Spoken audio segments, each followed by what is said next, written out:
엄마와의 애착 형성이 중요하다 했는데 그럼 애착 형성은 결국은 엄마와의 뭘 통해서 상호 작용을 통해서 애착을 형성한다 이 말입니다. 이 과정에서 아이는 자기 자신의 감각, 쉽게 하면 자신의 존재와 정체성을 만드는 그 밑바탕이 바로 엄마와의 상호작용을 통해서 자신의 존재와 정체성에 대한 밑바탕을 만드는 거예요.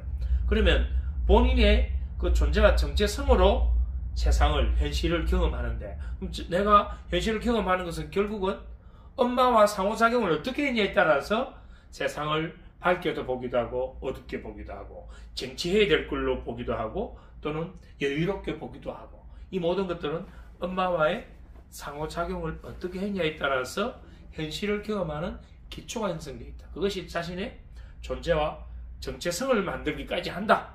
그러면 아이가 성장 과정에서 갖고 있는 충동과 욕구, 이 부분은 아주 건강한 거예요, 원래. 그래서 그것에 대해서 달라라고 아이가 할 때 엄마가 그 아이의 욕구를 충족시켜 줬다면, 아까 본인이 이야기했던 난 이런 걸 얻고 싶어, 나에게 이걸 줘라고 했을 때 그걸 줄게 될 때 이 아이의 심리에, 정서에 안정감과 행복감이라는 게 묻어들어가요. 그러면 자신의 존재를, 자신의 정체성을 나는 행복하고 안정된 사람이야 라고 하기 때문에 굳이 쟁취해야 되고 1등 해야 될 필요가 없다 이 말입니다. 근데 충족 못하면 내가 갖고 있는 이 충동과 욕구를 엄마가 충족시켜주지 않으면 어떻게 되느냐?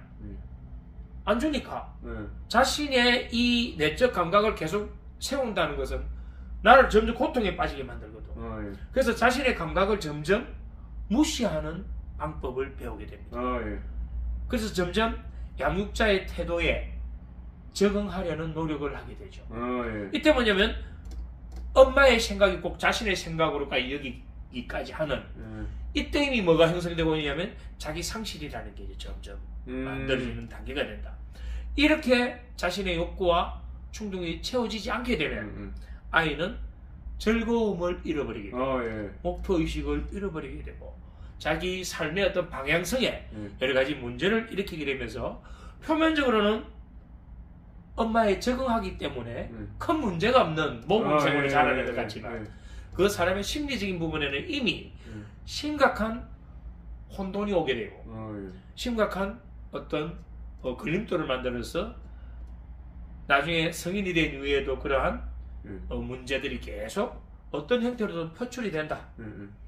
결국 엄마와의 이런 상호작용을 통한 긍정적인 애착 형성이 안 됐을 때 본인이 만나는 이 현실, 이 세상이 안정적이고 편안하고 행복한 그런 세상이 될 수 없고 뭔가 불안하고 뭔가 불안정하고 뭔가를 내가 하지 않으면 안 될 것 같은 그런 막연한 초조함, 이런 것들 때문에 나는 계속 미리 이제 준비하려고 하는 그런 이제 단계로 가는 거예요.